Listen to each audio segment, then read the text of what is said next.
शत्रुघ्न दशरथ जी सब बारात लेकर के आए और जनक जी ने अपनी 4 कन्याओं का विवाह दशरथ जी महाराज के 4 पुत्रों के साथ में किया।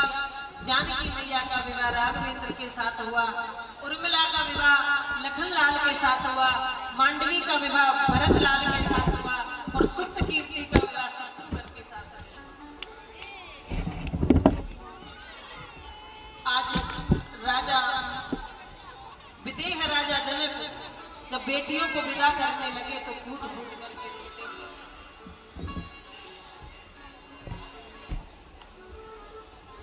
डोली में चारों बेटियां बिठाई।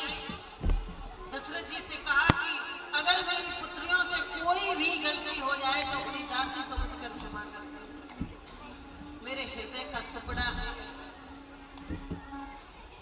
आज चारों पुत्रियों को विदा किया। इधर तीनों माताएं जो थी वो सुंदर सुंदर थाल सजा करके बैठी हैं कि आज हमारी बहू आई।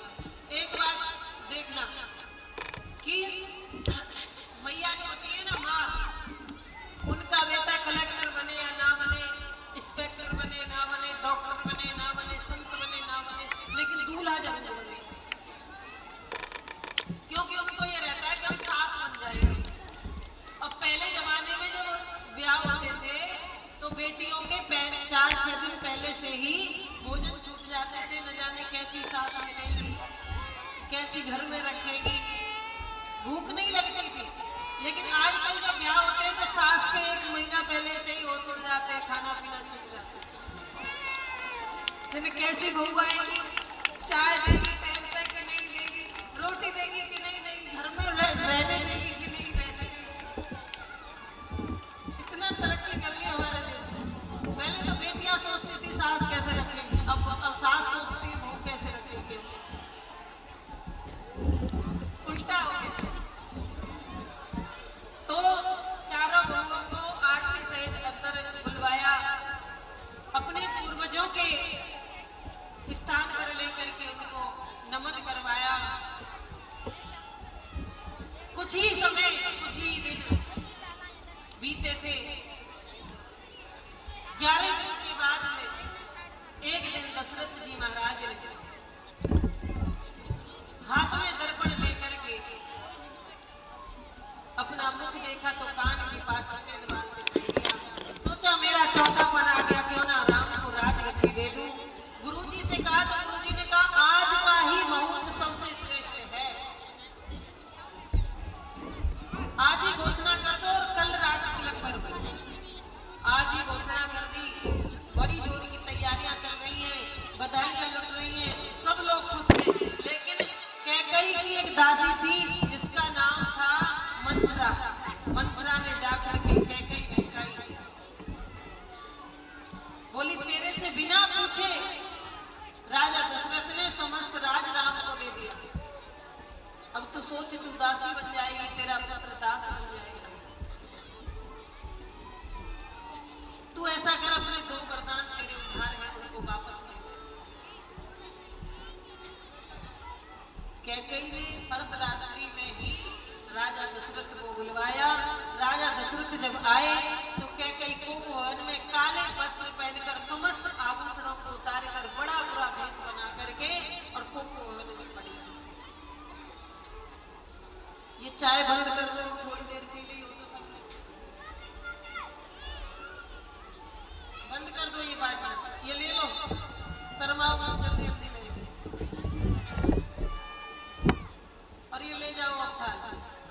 कथा में ध्यान दे लो, पूरा खाना पीना जिंदगी में चले।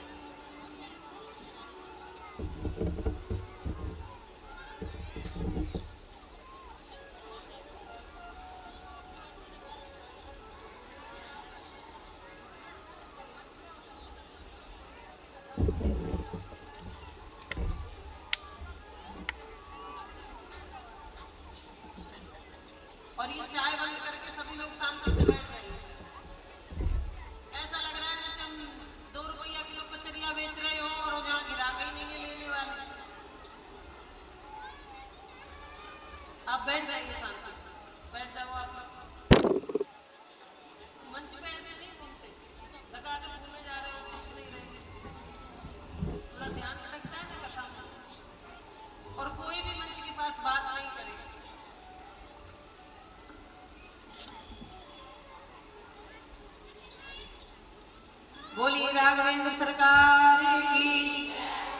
सीतापति राम की जय जय श्री राम।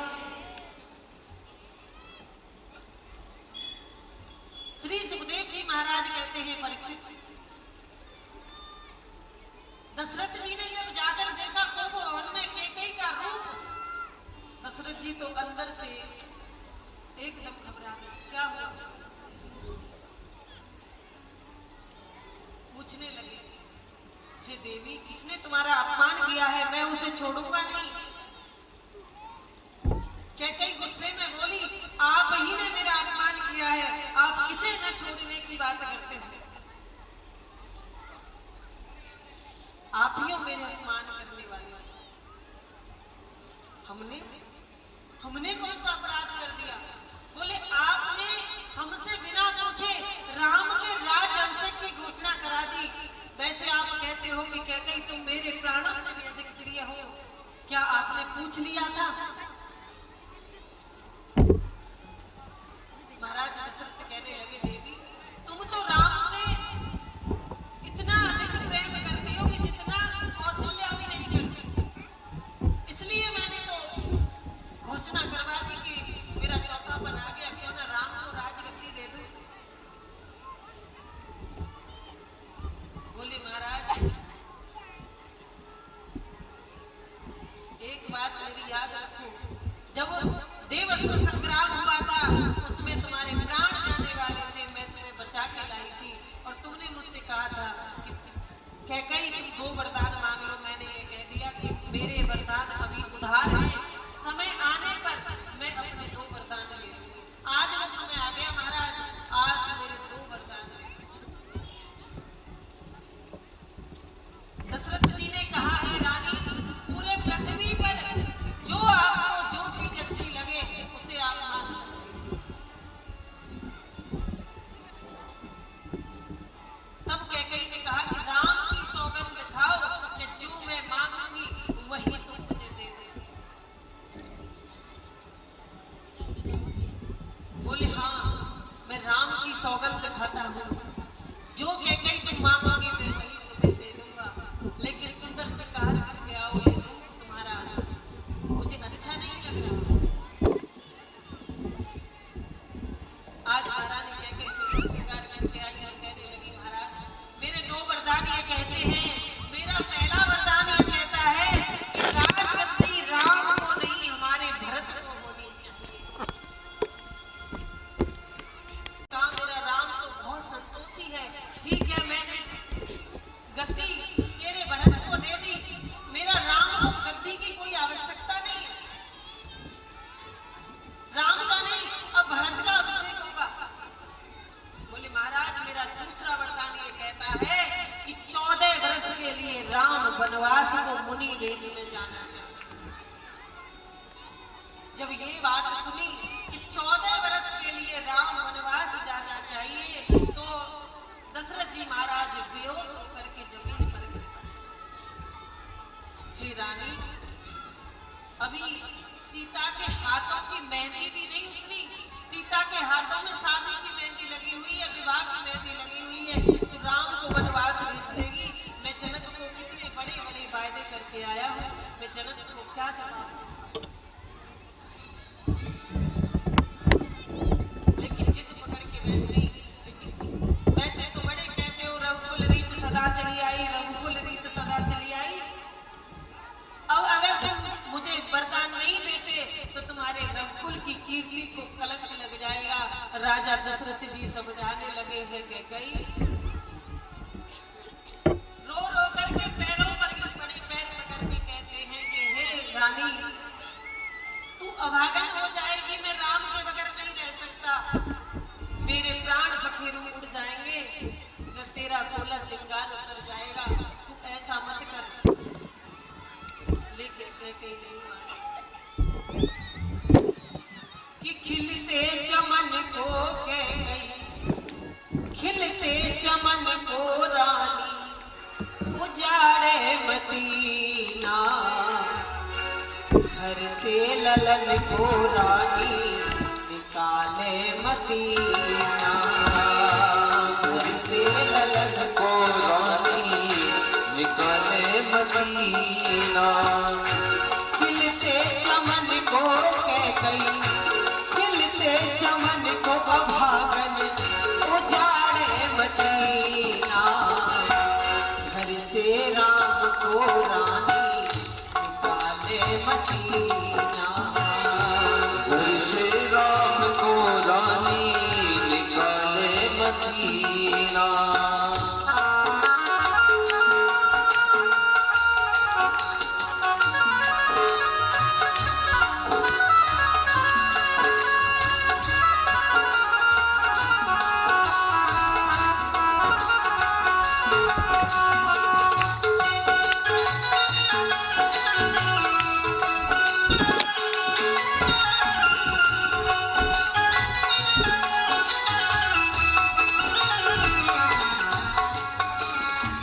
ममता के मूरत की तू कैसी है मैया।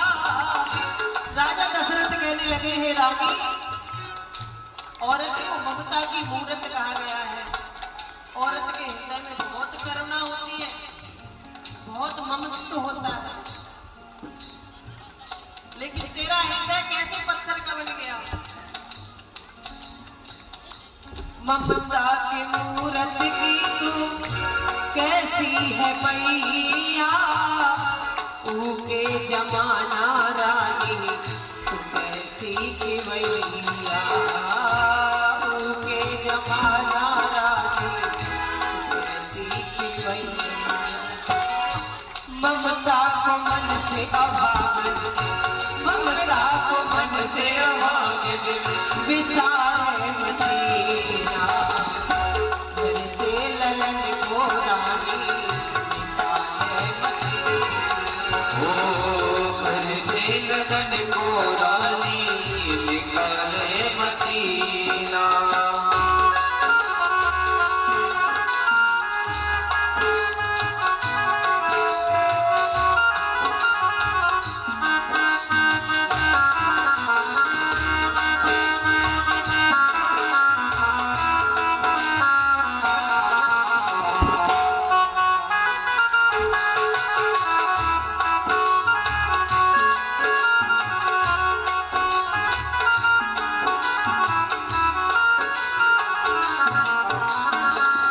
राजा दशरथ समझाने लगे, हे रानी, मुझे अपनी जान की परवाह नहीं है।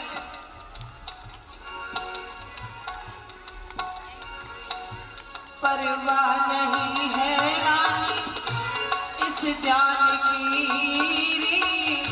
ब्याह के मिलाया रानी उस जान की। ब्याह के मिलाया रानी उस जान की। ब्याह के मिलाया रानी उस जान की। ब्याह के मिलाया रानी उस जान की। बनी के वचन को रानी, बनी के वचन को रानी विसारे मदीना। घर से राम को रानी निकाले मदीना। ओ घर से राम को रानी निकाले मदीना।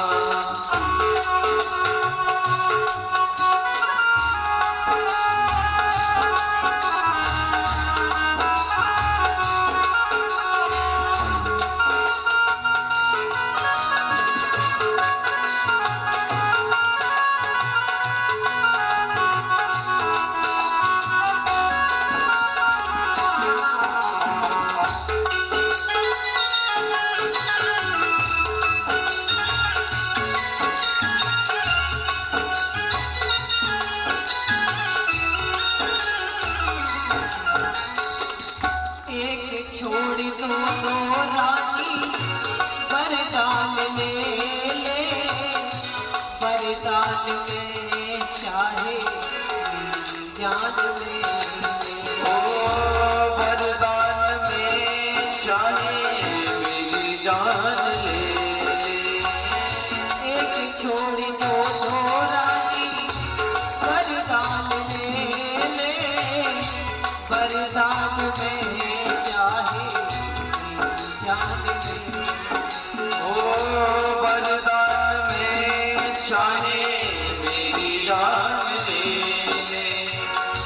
दिल को दया से, दिल से दया को अभागन, दिल से दया को भागन निसारे मचे। घर से राम को रानी मदीना, घर से राम को रानी निकाले मदीना। जगत प्रीत मत करियो रे मनवा, जगत प्रीत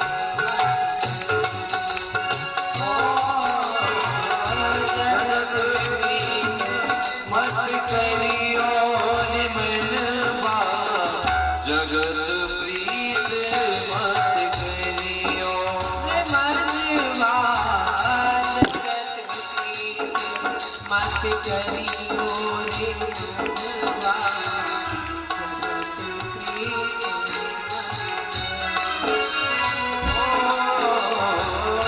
जगत प्रीत मत करियो रे मनवा, जगत प्रीत मत करियो।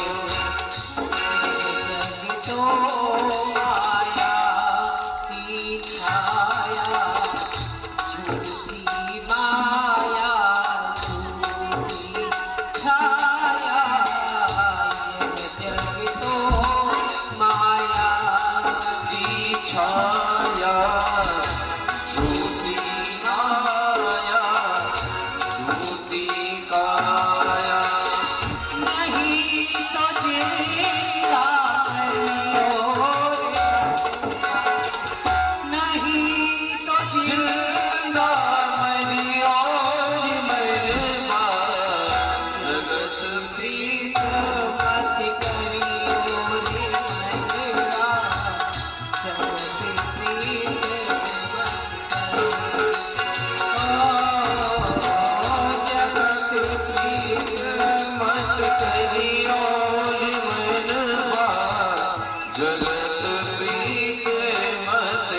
जगत प्रीत मत करियो रे मनवा,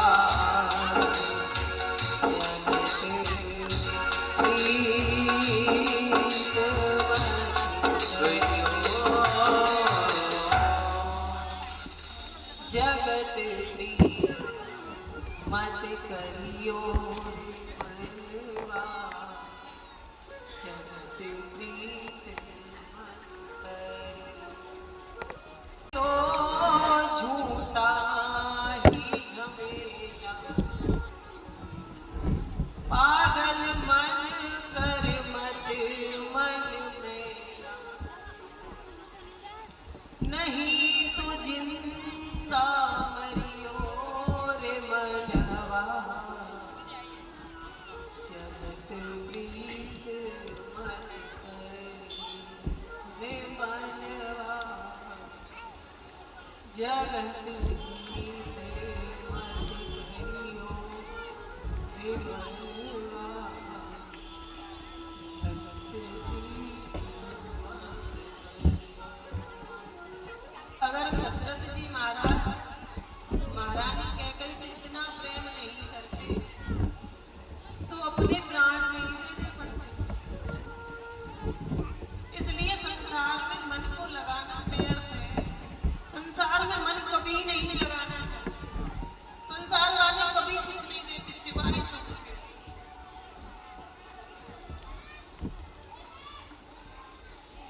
हरि से प्रेम करो, सबसे सच्चा सबसे अच्छा प्रेमी जो है वो श्रीमन नारायण। दशरथ जी महाराज ने माता कैकई को समझाया, लेकिन एक बात और माता कैकई जिद पकड़ के बैठ गई। जब राम ने सुना तो राम से कहने लगी कि तुम्हारे कारण तुम्हारे पिताश्री आज मलिन मुंह से पड़े हैं। राम ने झटकी भी देर नहीं लगाई। जिस राम आभूषणों को, वस्त्रों को उतार करके और योगी वेश धारण करके वन में चले जाने की तैयारी करने लगे।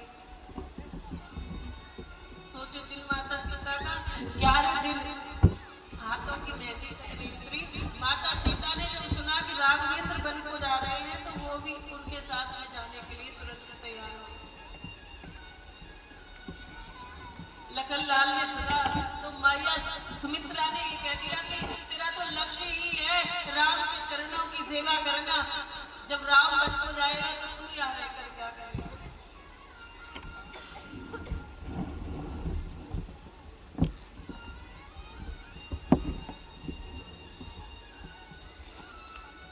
राम लखन और सीता तीनों वन की ओर चलने लगे। पिताजी से चरण छू करके विदा मांगी, सुमंत को बुलाया और कहा कि रथ लेकर जाओ, कुछ दिन में राम को समझा करके वापस ले आना। सब नगरवासी पीछे पीछे चलने लगे। तमसा नदी के किनारे रामचंद्र सबको छोड़ करके आगे बढ़ गए। सुमंत जी को समझा कर लौटा दिया।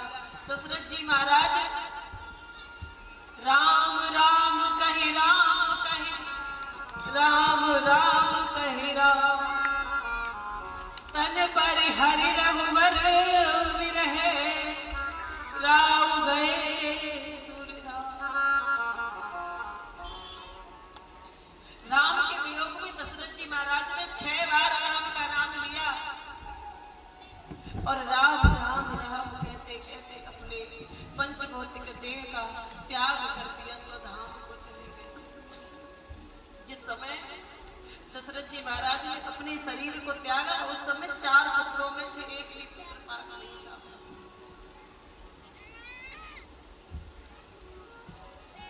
भरत और शत्रुघ्न को बुलाया। उन्होंने पिता का,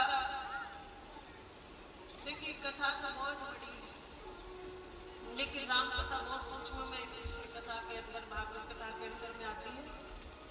कैकेयी से बहुत कटु वचन कहे, पिता का अंतिम संस्कार करके राघवेंद्र भैया राम को लौटाने के लिए वन में सभी गुरुजनों को लेकर गए। तो चित्रकूट के घाट पे और भई संतन की भी, तुलसीदास चंदन किसे और तिलक करे। चित्रकूट के घाट पर दोनों भाई मिले। वहां से खड़ामू लेकर भरत जी आए, राघवेंद्र जी आगे चले। अत्रि मुनि की पत्नी अनसुईया मैया ने माता जानकी को सुंदर वस्त्र और न मलिन, कभी मलिन न होने वाले वस्त्र और सुंदर आभूषण दिए और बताया कि सुहागवती स्त्री को कभी भी गला, कलाई, मांग का सिंदूर, माथे की बिंदी, पैरों की पायल कभी भी नहीं उतारनी चाहिए, पैरों के बिछुआ। आजकल तो पता ही नहीं चलता कौन सुहागन है कौन बिना सुहागन, फैशन ऐसे चल रहा है। मांग भी भरे तो ऐसी भरती, पता ही नहीं चलता मांग में कितनी लगती।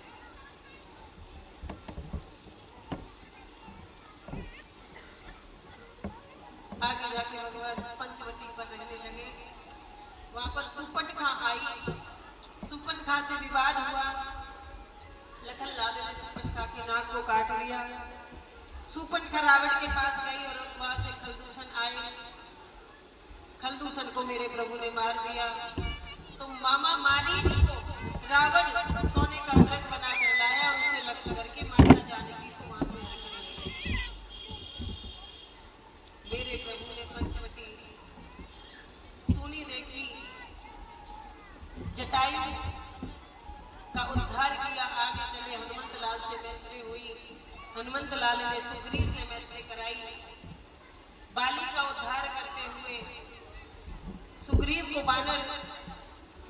बानरों का राजा बनाकर हनुमंत लाल को खबर लेने के लिए भेजा। हनुमंत लाल खबर लेकर आए। नल नील नाम के 2 बानरों ने समुद्र पर पुल बनाया और लंका पर चढ़ाई की। यहाँ पर विभीषण ने भगवान राम की शरण ली और युद्ध होते होते परिणाम ये हुआ कि समस्त राक्षस जाति को साथ में लेकर के और रावण का देहांत हो गया, मेरे प्रभु ने रावण को मार दिया। सुग्रीव को मां का राजा बनाया। माता जानकी को लेकर 14 वर्ष के बाद मेरे राघवेंद्र अयोध्या में लौटकर आए। अयोध्या में दीप जल रहे हैं, बड़ा सुंदर नजारा है। मेरे प्रभु ने 13,000 वर्ष तक राज किया और सभी अयोध्या वासियों को लेकर साकेत धाम के लिए चले गए। बोलिए राजा रामचंद्र भगवान।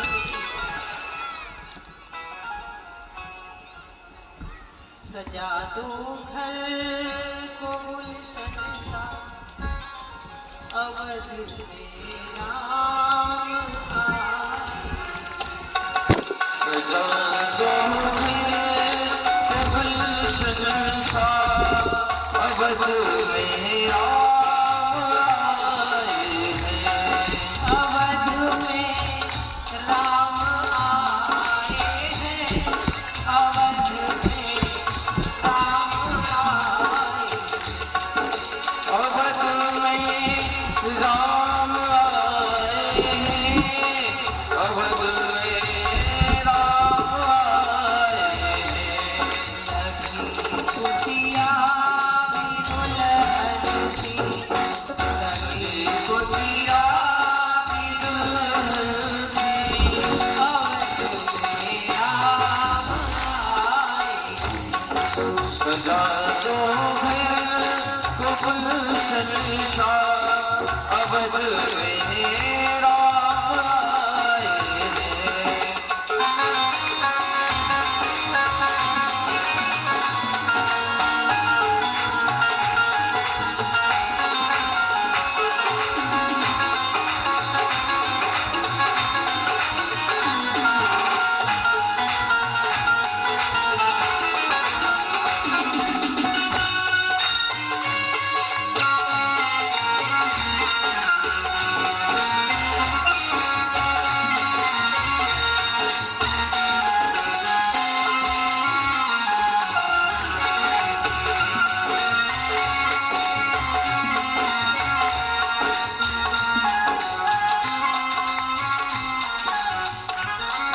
बहा दो प्रेम की गंगा, पधारो इनके चरणों। बहा दो प्रेम की गंगा, पधारो इनके चरणों को। पधारो इनके चरणों। पधारो इनके चरणों को। गलियां भी दुल्हन सी, लगी गलिया भी दुल्हन सी, अवध में राम आए।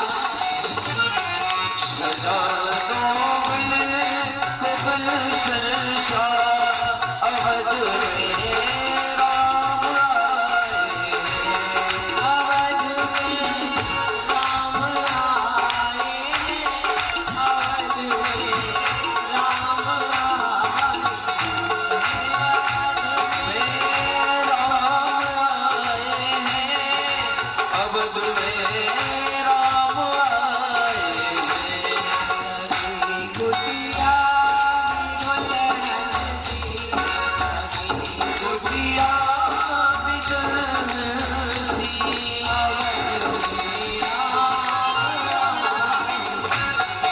सजा दो घर को गुलशन सा, अवध में राम आए हैं।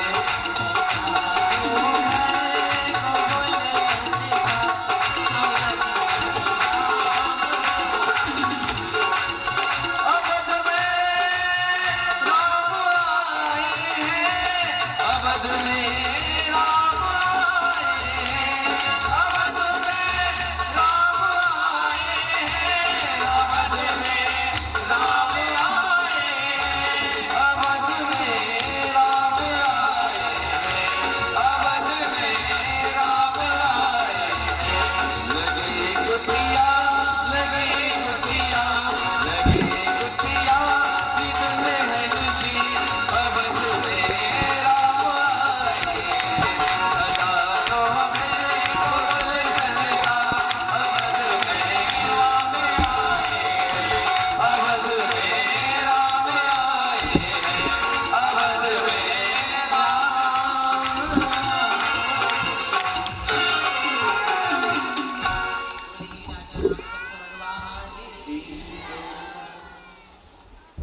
बोलिए कृष्ण कन्हैया लाल की।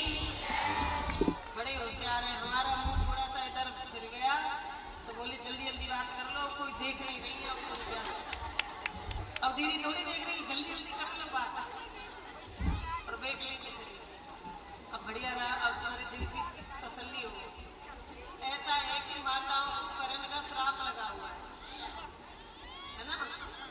50 आदमी बैठे हो ना तो आपस में बात नहीं करेंगे। 4 मैया बैठे हो तो इतनी जोर से चाय चाय चाय चाय चाय चाय चाय चाय खाने पे खा, वो शांत बैठे नहीं सकते, श्राप लगा हुआ है। कहीं जा रही हो ना रास्ते में, एक बैठी है दिल्ली की और एक बैठी है आगरा की, एक बैठी है करनाल की और एक बैठी है कहते हैं, और एक ही टमटम में आई, एक ही बस में बैठे और 4 बैठे और कोई नहीं है वहां। अब देखो इतनी दूर दूर की जानकारी भी नहीं, तो पता है थोड़ी दूर तो चलेंगे, एक दूसरी तरफ देखेंगे, बोली नहीं, फिर मुस्कुरा जाएंगे, समझ लो फोन का पासवर्ड खुल गया, है ना।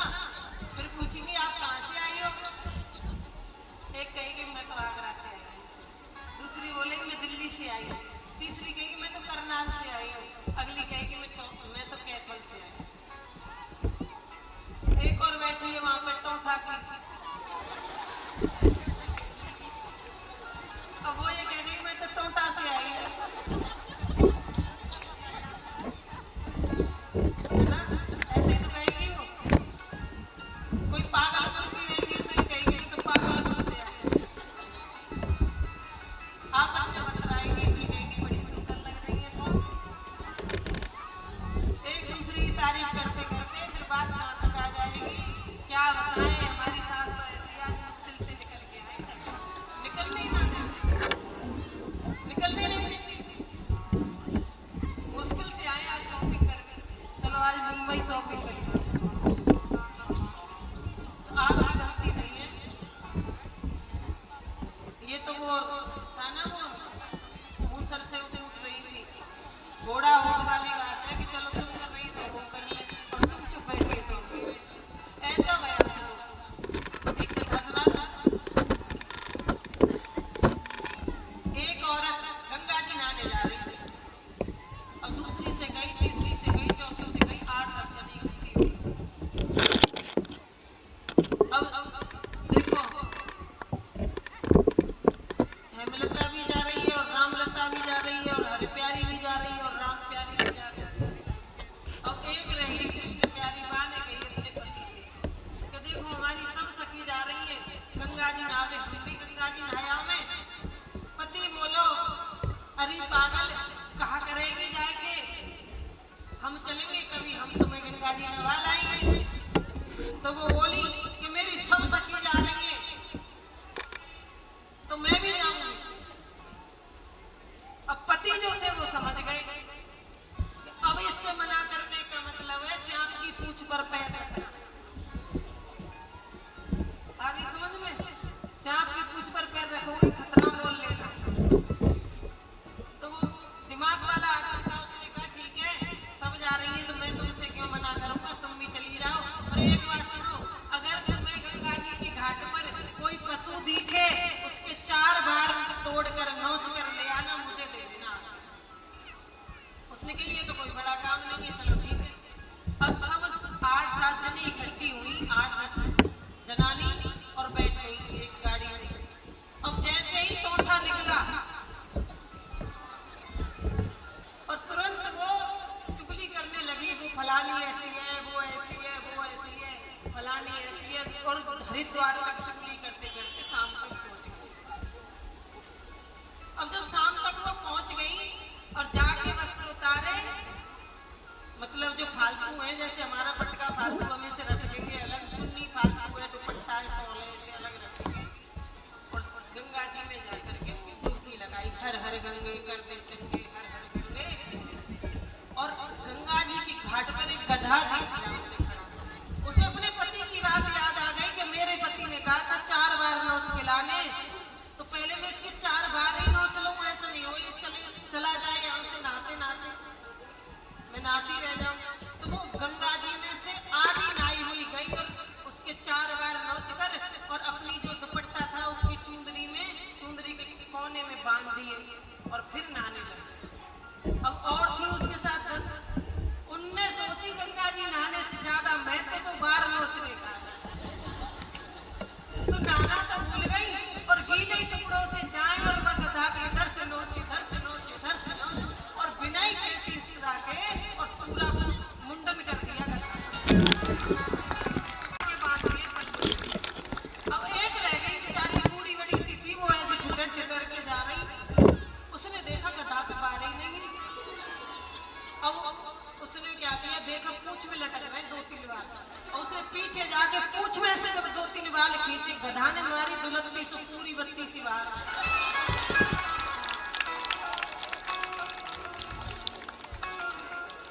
पूरा दांत बाहर निकल गया।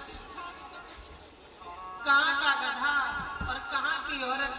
कहने का भाव ये है कि देखा देखी कभी नहीं करनी चाहिए, भेड़ चाल में कभी नहीं फंसना चाहिए। इधर जा रहे हैं तो इधर ही चलो, सोच समझ के।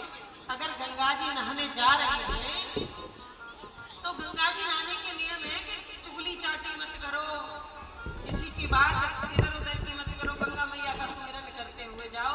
खैर ये तो सब बातें हंसी मजाक की हैं। आइए आपको चंद्रवंश सुनाते हैं। सुखदेव जी महाराज कहते हैं, नारायण के पुत्र ब्रह्मा हुए, ब्रह्मा के पुत्र अत्रि हुए, अत्रि के पुत्र चंद्रमा हुए और चंद्रमा के पुत्र बुध हुए और बुध के पुत्र पुरुरवा हुए और पुरुरवा के 6 पुत्र हुए, आयु, सत्तायु, सत्यायु, रज, जय और विजय। इसी वंश में एक बड़े प्रतापी राजा हुए जिनका नाम था गादी। गादी के एक कन्या थी जिनका नाम सत्यवती था, कोई पुत्र नहीं था। सत्यवती का विवाह सृचिक मुनि के साथ में हुआ। सृचिक मुनि के यहाँ जगदम्नी हुए, जगदम्नी का विवाह रेणुका के साथ हुआ और उनके यहाँ परशुराम जी हुए। गादी के यहाँ विश्वामित्र जी पैदा हुए। इसी वंश में आगे चल करके विश्वामित्र जी के वंश में एक राजा हुए जिनका नाम था नहुस। नहुस के 6 पुत्र हुए, यति, ययाति, सयाति, अयति, वियति और कृति। ययाति का विवाह देवयानी के साथ में हुआ जिससे 2 पुत्र पैदा हुए, यदु और तुर्वसु। यदु की कीर्ति इतनी पहले इतने कीर्तिमान राजा थे यदु कि यदु महाराज की कीर्ति के अनुसार चंद्रवंश का नाम बदल के यदुवंश पड़ गया। इसी वंश में आगे चल करके दुष्यंत हुए, राजा भरत हुए, ययाति महाराज जो थे इनके यहाँ यदु महाराज के कई पीढ़ियों के बाद, यदु महाराज की कई पीढ़ियों के बाद में देवमीन जी महाराज हुए। देवमीन जी महाराज जो थे उनकी 2 पत्नियां थी। एक पत्नी से 2 पुत्र हुए जिनका नाम अर्जन्य और पर्जन्य था और दूसरी पत्नी से सूरसेन जी महाराज पैदा हुए। अर्जन्य पर्जन्य से 9 पुत्र पैदा हुए, नवनंदन, नंद बाबा इत्यादि जो गोकुल में वास करते थे। और सूरसेन जी महाराज के यहाँ पर वसुदेव जी पैदा हुए। वसुदेव जी का विवाह गौरवी, रोहिणी, भद्रा, मदिरा, रोचना, इला वसुदेव जी की 7 पत्नी थी।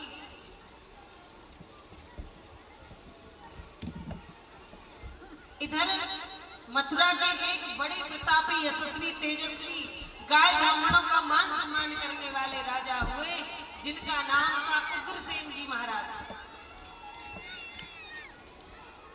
महाराज उग्रसेन जो थे उनकी पत्नी के गर्भ में बालक था।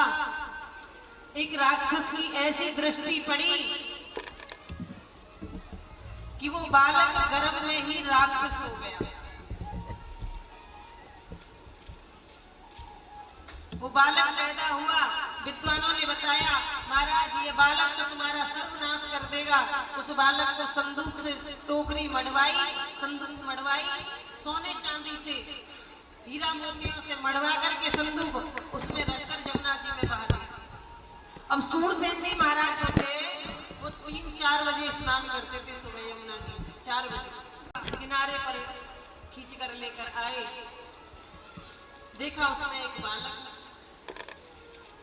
उस बालक का नाम कंस रख दिया और उसका लालन पालन वसुदेव जी के साथ में हुआ। जब बड़े हुए तो नारद जी ने आकर बताया, तुम तो महाराज उग्रसेन के पुत्र हो, और पूरी बात बता दी। तो उसने भगवान शिव की अनन्य भक्ति की और भगवान शिव की अनन्य भक्ति करके अथाह बल प्राप्त किया।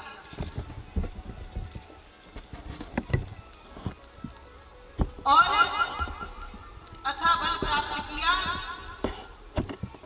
और अघासुर, बकासुर, केसी, धेनुकासुर ऐसे ऐसे असुरों को उसने अपनी कमेटी में शामिल कर लिया और क्या किया कि आकर के मथुरा पर चढ़ाई की।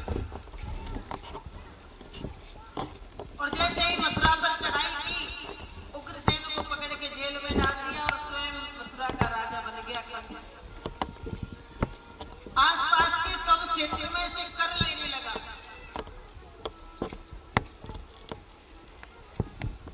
एक बार उसने सोचा कि मेरी चचेरी बहन है जिसका नाम है देवकी, क्यों ना देवकी का विवाह वसुदेव के साथ में कर दिया जाए। तो देवकी का विवाह वसुदेव के साथ में कर दिया जाए, यह सोचकर उसने सूरसेन जी महाराज के पास में पाती भेजी। सूरसेन जी महाराज ने विवाह की अनुमति दे दी और बड़े धूमधाम से वसुदेव और देवकी का विवाह कंस ने बड़े धूमधाम से किया। सोचा मेरी लाडली बहन है और ये भी मेरे मित्र हैं वसुदेव जी, इसको अपने आप रथ चला करके इसकी ससुराल तक छोड़ के आता। रथ चलाने के लिए जब लेके चलने लगा, आकाशवाणी हुई, अरे कंस, जिस बहन को इतने प्यार से तुम लेकर जा रहे हो ना, उसका 8वां पुत्र तुम्हारा काल है। केस पकड़ करके माता देवकी को रथ में से खींच लिया और तलवार लेकर मारने लगा कि ना रहेगा बांस और ना बजेगी बांसुरी, ना देवकी रहेगी, ना इसका पुत्र होगा और ना ही मेरा मारने वाला पैदा हुआ। वसुदेव जी ने उन्हें रोका। स्त्री पर हाथ कायर छोड़ते हैं, पुरुष नहीं, और तुम तो बलवान पुरुष हो, तो आप क्यों हाथ छोड़ रहे हो। तो देवकी और वसुदेव को जेल में बंद कर दिया। समय अनुसार देवकी के प्रथम पुत्र पैदा हुआ।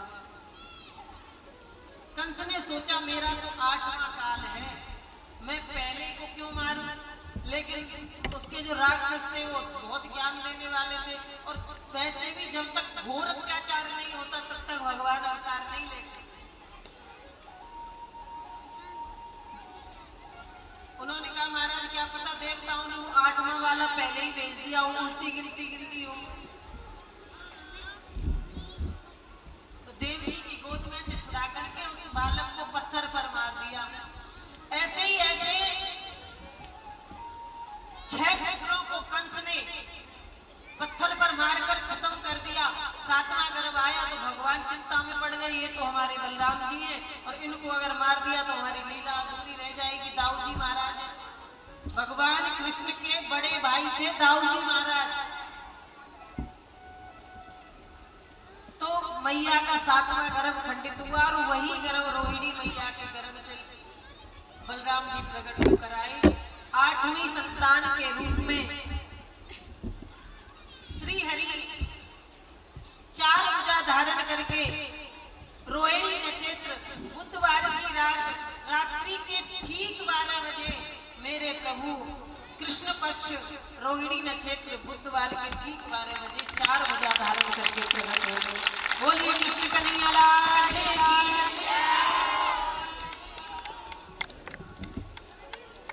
अब जब वो प्रकट हुए, मैया ने कहीं से कहा था कि बाल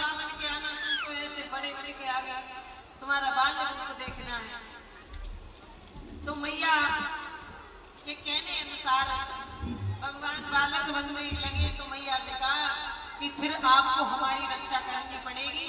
हमें आप गोकुल में छोड़ के आओ। और उसी समय वहां पर एक कन्या ने जन्म लिया है। योग माया को आदेश कर दिया कि जाओ और जाकर वह प्रकट हो जाओ। इधर योग माया प्रकट हुई, इधर भगवान ने आदेश कर दिया योग माया से। योग माया वहां पे प्रकट हो गई। इधर भगवान जब प्रकट हुए तो सभी शत्रु सो गए, सभी ताले खुल गए, सभी हथकड़ियां बेड़ियां खुल गई। और मैया देवकी मैया ने छोटे से बाल कृष्ण लाल का दर्शन किया। जब भगवान के आते ही इतने शुभ कार्य हुए। एक वस्त्र में लपेट कर एक पात्र में रखकर कहा कि जाओ आप गोकुल लेकर के इनको जाओ। जब वो वसुदेव जी महाराज गोकुल लेकर चलने लगे तो यमुना जी ने देखा ये तो हमारे पतिदेव हैं, बड़ा अच्छा अवसर मिला। अब यमुना जी चरण छूने के लिए उछाल मारने लगे।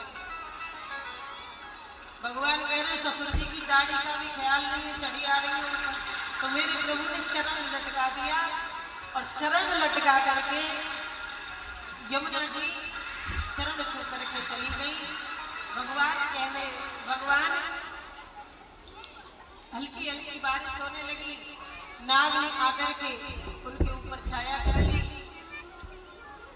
वसुदेव जी कहने लगे, जब डूबने लगे ना तो चिंता होने लगी कि कोई ले लो मेरो लाला, कोई ले लो मेरो लाला, कैसे जाऊं यमुना पार, कोई ले लो मेरो लाला, कैसे जाऊं यमुना पार, कोई ले लो मेरो लाला, कोई ले लो मेरो लाला, कोई ले लो मेरो लाला, कोई ले लो मेरो लाला।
कृष्ण मुरारी प्रगटे जग में देखो कृष्ण मुरारी ओ जग में ब्रज में देखो कृष्ण मुरारी जग में ब्रज में देखो कृष्ण मुरारी गदा जीवन को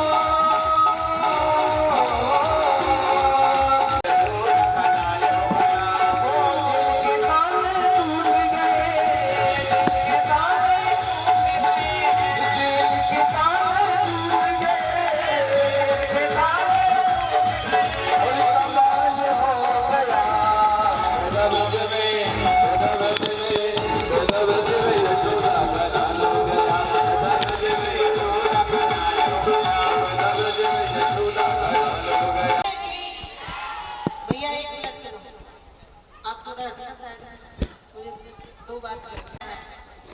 कल आपको नंद उत्सव दिखाया जाएगा, नंद बाबा के यहाँ जो उत्सव हुआ था वो कल दिखाया जाएगा, है ना। आज कृष्ण जन्म उत्सव, कल नंद उत्सव। कल की कथा में आपको रुक्मिणी और कृष्ण का विवाह देखने का अवसर मिलेगा। शाम को भगवान कृष्ण और रुक्मिणी का विवाह।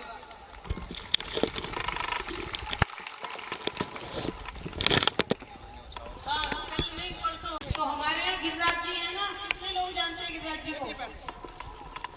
हाथ उठा के बताओ, कितने लोग जा चुके हैं? मतलब जान है, गए कितने लोग हैं? पूजा कितने लोग करते हैं दीपावली के बाद गिरिराज जी की, है ना। तो वही गोवर्धन पूजा कल आपके यहाँ पर होगी। कल क्या होगा? शाम को गोवर्धन पूजा। आज भगवान का प्राकट हुआ है, कल 7 साल के हो जाएंगे, है ना। इतनी प्रोग्रेस करते हैं भगवान। कल 7 साल के हो जाएंगे, कल गोवर्धन लीला होगी। तो कल आपको क्या लेके आना है? क्या बनाते हो आप गोवर्धन की पूजा के लिए? गन्ना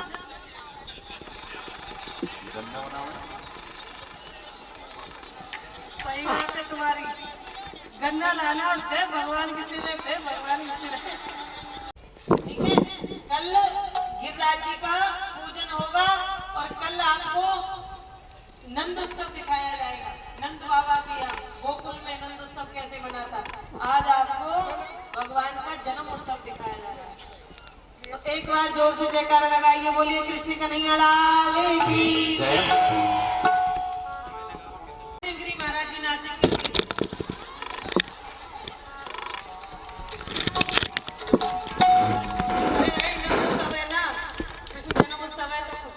पहले ही आ गए तो तैयार होके।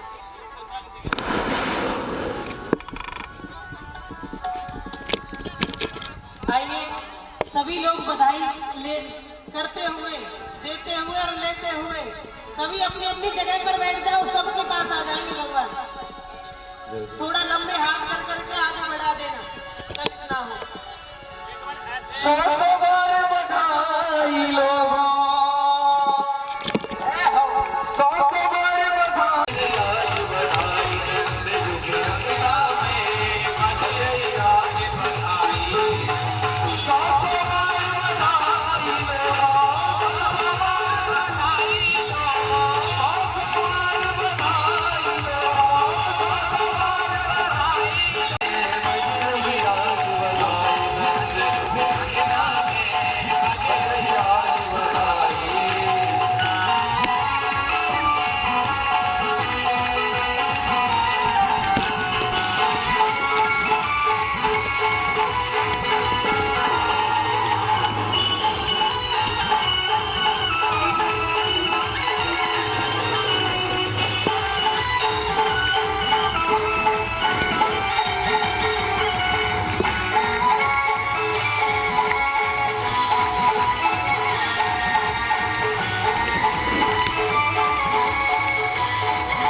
शिशिर सी मुनि में धागा हाथ लपेटा राजा ने शिशिर सी मुनि में धागा हाथ लपेटा शिशिर सी मुनि में धागा हाथ लपेटा राजा ने शिशिर सी मुनि में धागा हाथ लपेटा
लाला जायो है नंद घर लाला जायो है ब्रज में लाला जायो है ब्रज में नंद घर लाला जायो है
छोड़ दो।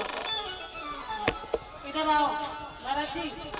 महाराज जी पीछे। नंद के आनंद मदन गोपाल की जय, कन्हैया लाल किया मदन गोपाल की जय, कन्हैया लाल किया लड्डू गोपाल की जय, कन्हैया लाल किया लड्डू गोपाल की जय। नंद के आनंद भयो जय, कन्हैया लाल की नंद के आनंद भयो। बैठो बैठो नीचे नीचे बैठो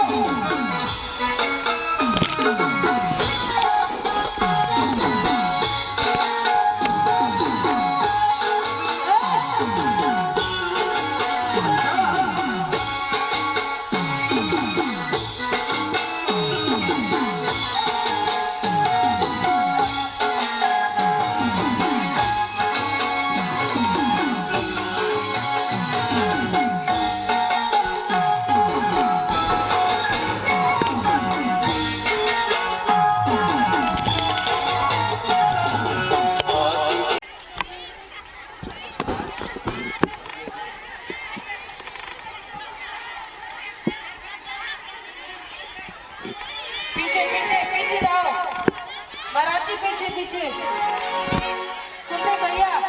कुलदीप भैया अरे मीरा पीछे।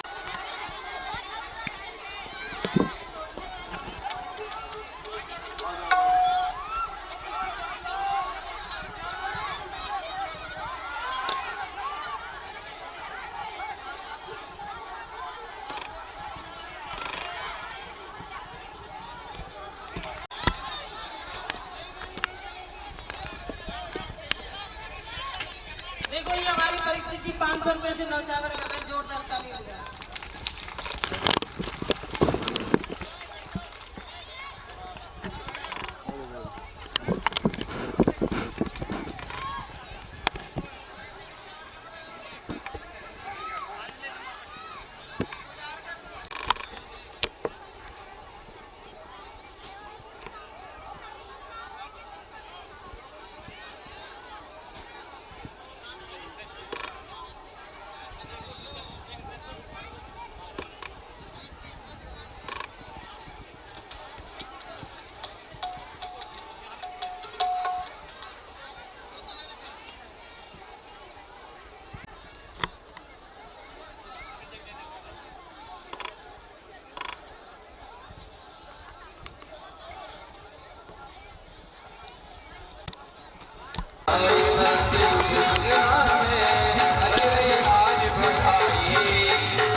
कृष्ण लाल की जय।